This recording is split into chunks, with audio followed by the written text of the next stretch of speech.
Hello, and welcome to our second week on the theme of women in the Bible. This topic is so significant because the role of women is often downplayed in religion, even though if you look to the biblical text, you can see that women are frequently the center of the story and even the heroes of the narrative. Such is the case with the two women we're talking about today, Hagar and Esther. The story of Hagar is a fascinating one because Hagar is exploited at almost every turn.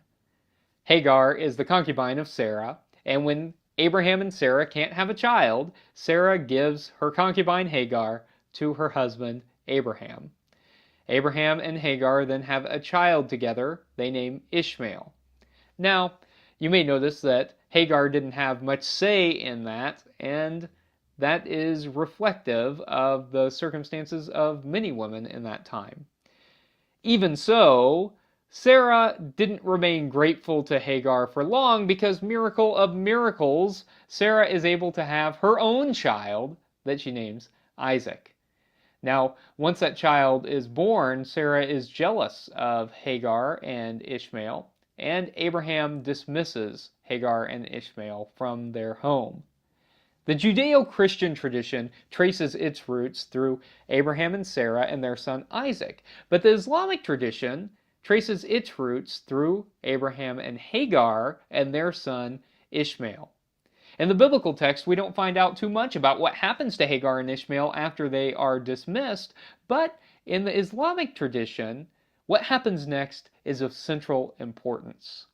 So Hagar and Ishmael are out in the wilderness and they don't have the resources that they need to survive. Hagar doesn't give up though. She runs frantically, searching for water. And after several times of going back and forth, there is this miracle where God brings forth the spring of water so that they have drink to survive.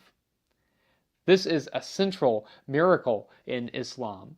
And later, when Abraham reunites with Hagar and Ishmael, Abraham and Ishmael build the Kaaba together, this large black cube that marks the miracle that happened in the wilderness. On the Hajj, the pilgrimage, Muslims go and visit the Kaaba, remembering this miracle.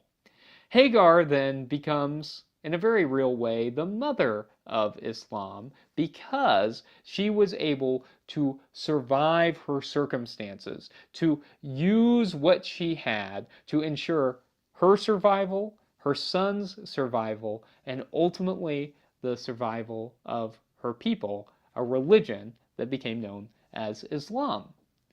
In a similar way, Esther makes the best of her circumstances to ensure her survival and the survival of her people.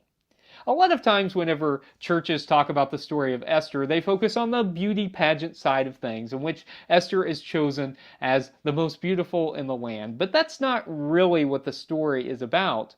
The story is about the exploitation of her people, and about how even though she is in this circumstance where she has been chosen as beautiful, that she has still to fight this exploitation. And she has to leverage her relationships. She has to subtly manipulate the situation so that she can save her people, so that she can use the relationship that she has built with those in power to ensure that her people are not wiped from the face of the earth.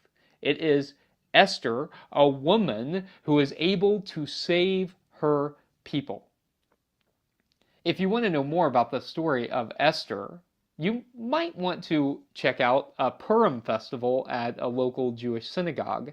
My congregation has a great relationship with a local synagogue, and we join their Purim festival. And it is a festival where you hear the story of Esther, and you get to participate in that story in very interactive ways, and it is a lot of fun.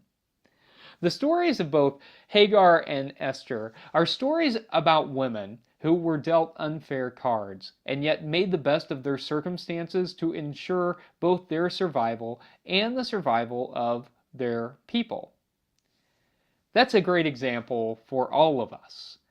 We all have to ask how it is that we can make the best of whatever circumstances we are in to better serve God and to make this world a better place in which to live.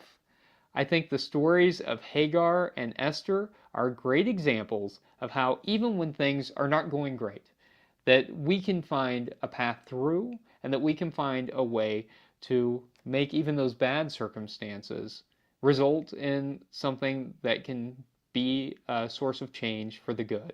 May we find inspiration in the stories of Hagar and of Esther and of all these important women in the Bible.